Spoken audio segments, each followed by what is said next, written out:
Hey everyone, a rainy Saturday here in Inver Grove Heights, Minnesota, just outside Drkula's 32 Bowl for the Minnesota Youth USBC Pepsi Championships and the Take Minnesota by Storm Youth Tournament. And they had a special guest in here, a PBA Hall of Famer, and someone who I was able to speak with right before he got out of here for the day. Check it out. Here with PBA Hall of Famer Norm Duke, who is also one of few people to be named in Almighty Malachi Professional Bowling God by Stephen Lynch. Are you familiar with that song? I'm not. No. Oh, it's a song. It's a song. I definitely am familiar with that. It's at the end, in the end credits of a League of Ordinary Gentlemen. Right. Yeah. So I got to bring that up because, you know, he calls you lame in that song. I think he said Marshall Holman and Norm Duke. He's so good at make you puke. I think he said like so that. lame. Oh, so lame. It'll make. Oh my God. Make me puke. I love you. He's right, too. You know. Oh no, not at all. I totally disagree. You're here for a huge tournament with juniors and other high schoolers. Tell us about this event. Yeah, you know, Storm Bowling Products, they sponsor a lot of these, which sometimes it's high school and a lot of teams. Sometimes it's you bowl as teams and it's doubles and singles intertwined. And in this case, you know, you have the really young people, they're bowling 3 games. And then once you get into the high school, you're bowling 6. So it's a little different formats everywhere I go. But when they sponsor a tournament, occasionally they like to send me in just to make people feel happy and sign everything that they want to have signed. And I tell you what, at my age and after all these years, this is so much fun for me. Yeah. When you see these kids, because, you know, you're seeing them signing bowling pins and things like that, but you're also seeing them bowl a little bit, I would assume. Very much so, yes. Yeah. Tell me what you think about the state of high school bowling, junior bowling. You've been here for this. You were at the state tournament in Wisconsin. Sure. You know, what do your eyes tell you? Well, you know, to tell you the truth, the sport of bowling is in great hands with the kids. They are demanding a harder environment. They're demanding sports conditions. They do not like to be gifted anything, and they know the difference. Some of them are two-handers, and they're power players galore. Some of them aren't. They are down and inners. Some of them, just every style you can imagine. But the main thing is it's bowling. Stay behind the line, knock them down. Two-hander here and a one-hander bowling against each other. You'd never know the difference except one takes their hand off a couple steps before the other. It is enlightening to me to know that the sport of bowling is in growth mode again. We went through about a 30-year period, and bowling is like that, about 30-year cycles, in which we weren't doing very good.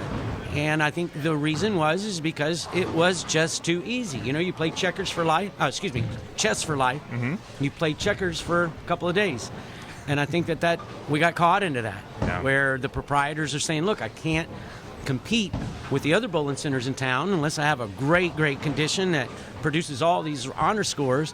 But the net effect of that, I think, was they're not going to train. They're not going to practice as much. They're going to be totally upset when they're not doing good.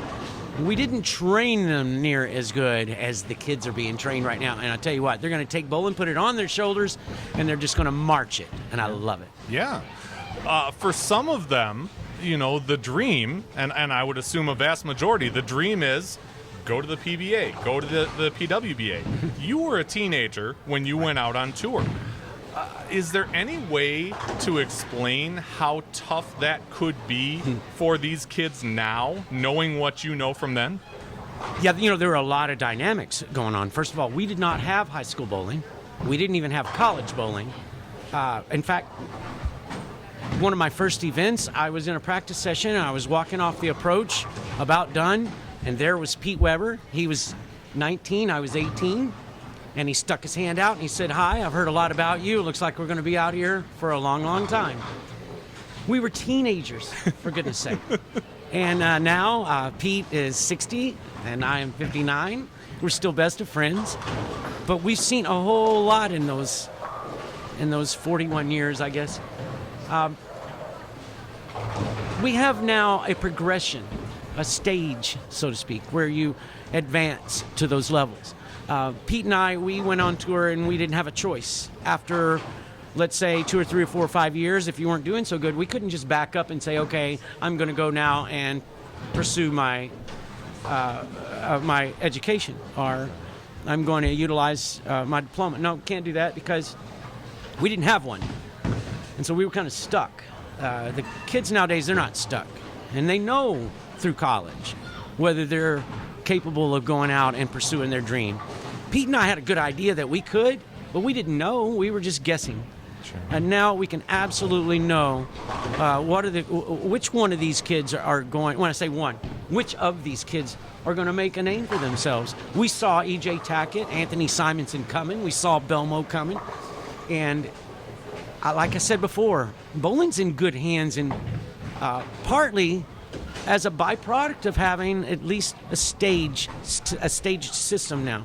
Yeah. That kids cannot take on near the risk that we did, because the risk is huge. I averaged about $1,750 a week.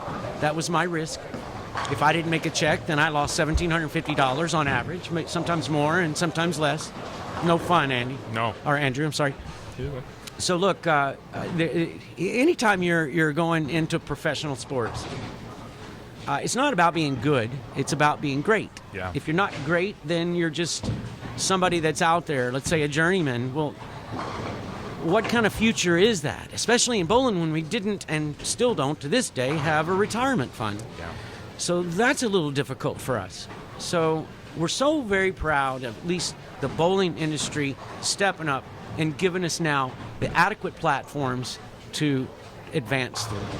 And I think that that's going to do so many of these kids a lot of justice, because now they don't have to worry near as much about being good, because they've already been through the levels and they've enjoyed success. Yep. So therefore they can use their confidence to their ability and not, maybe their fear. Sure. Last year on TV in the PBA League, we saw you throw the last strike, walk off into the sunset. Mm-hmm. What have you been doing since then? Have you touched a bowling ball since then? I have not. Wow. I have not. I meant what I said when I said I'm no longer going to bowl.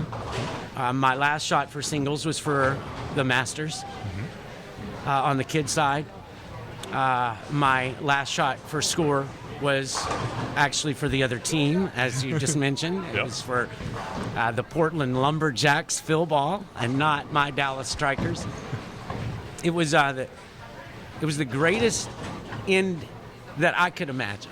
The commissioner of the PBA, Tom Clark, had said to me before, and up until the TSC this year, he said, "Norm, we'd really like to have you bowl the Tournament of Champions as your last event. And we want to retire you much like they did Carmen Salvino and Johnny Petraglia and others." And I said, no, I'm going to pull the string when I want. And you know what?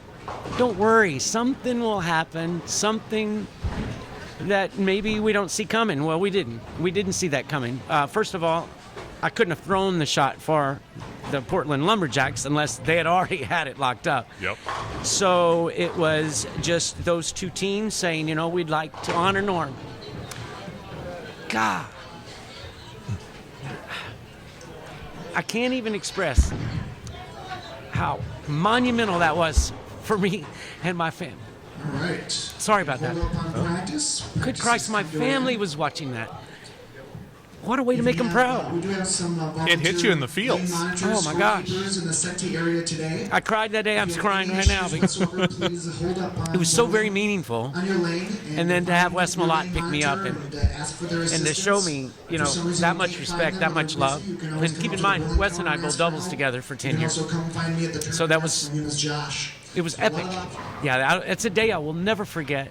How could you? Yeah. Those folks, those 11 people in that pit area, I'll never, ever forget that. Yeah. So I'm at the World Series of Bowling last week, okay, or good. a couple weeks ago, good. And I'm interviewing Randy Peterson.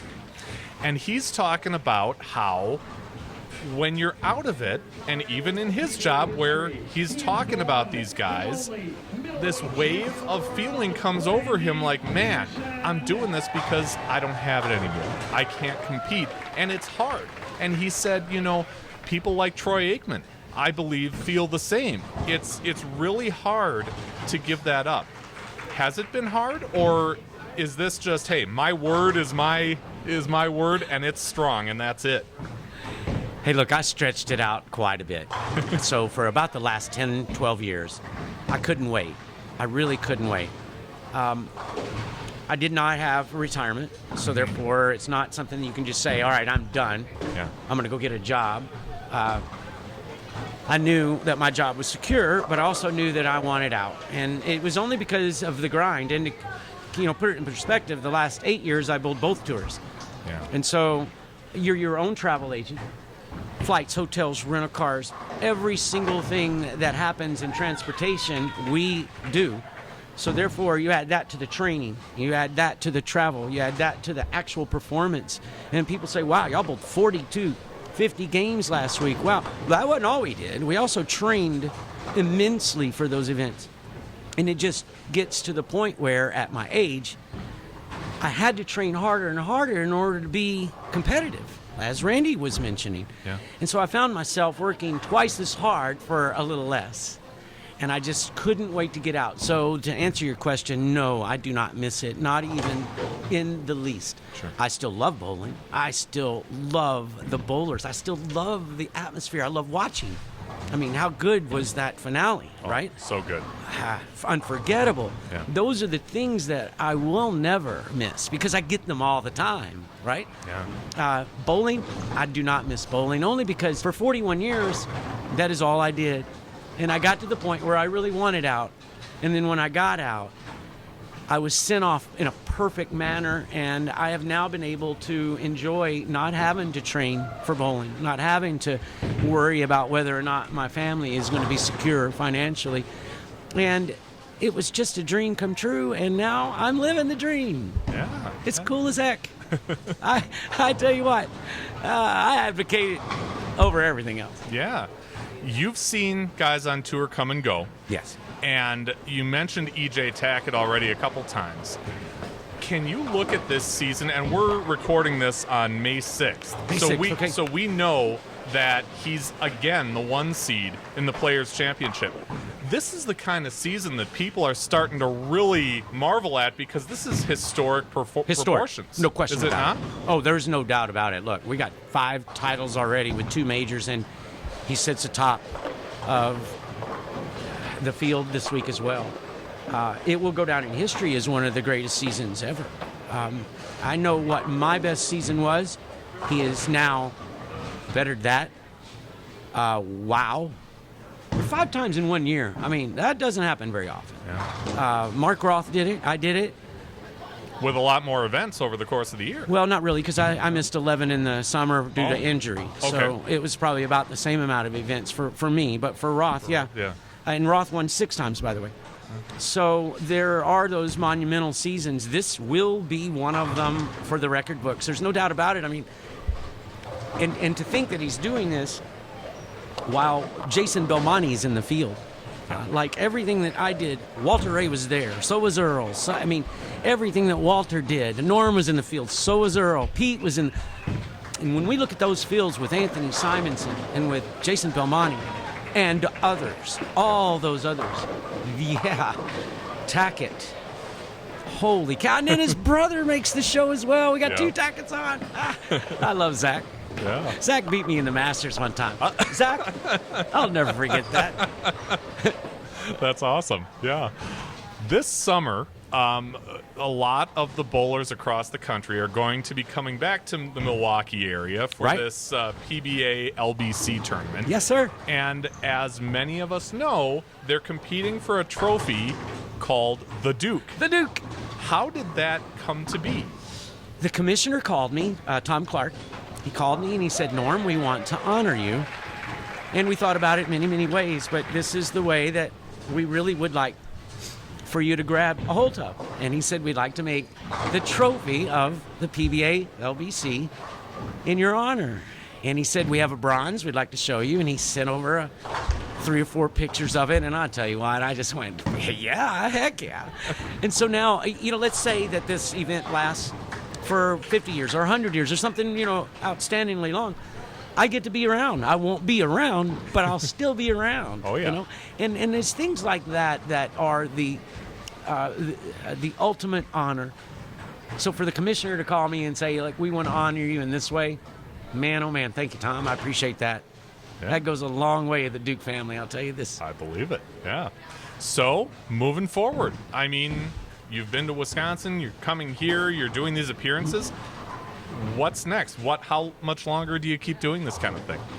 That I don't know, because it keeps me in the bowling world. Yeah. If you think about it, without events like this, or the True Amateur Tournament, or the military events that Storm sponsors, without them, I'm really out of bowling. I don't even go into a bowling center anymore, right? Because I don't practice. I don't bowl at all anymore. I don't even own a pair of shoes, so there you go. But this keeps me attached to the sport. It keeps me around those that desire to be great at it. I get to marvel at all of these kids are great, man, and all of that talent, I get to marvel. I don't know how long I'm going to be doing this stuff, because it might be forever. I mean, I watched Carmen Salvino do it well into his 80s. Sure. And so I'm very honored. I'm blessed to be able to. I'm blessed that somebody would desire to even have me here. And as long as that is there, and the fact that I can travel and I'm still in great shape, so there's no real problem about getting me here, then I can't see not doing this. Everything will come to an end, but in due time for this one. Yeah. I stretched out that bowling career. Let me stretch out this non-bowling career as well. What do you think? I'm sure these youngsters would love you for it, and I'm sure they do. Love having you here right now. Yeah, I can tell. So, what'd you think? You want a little more of this in your life? Here's how you do it. Subscribe to this channel. Just click on the logo in the lower right, and you can be the first to know when we post new videos or go live. Tell them, Mike J. I encourage you, get feft. Now here's a link to another video on the channel that YouTube thinks you might just like. Thanks for watching.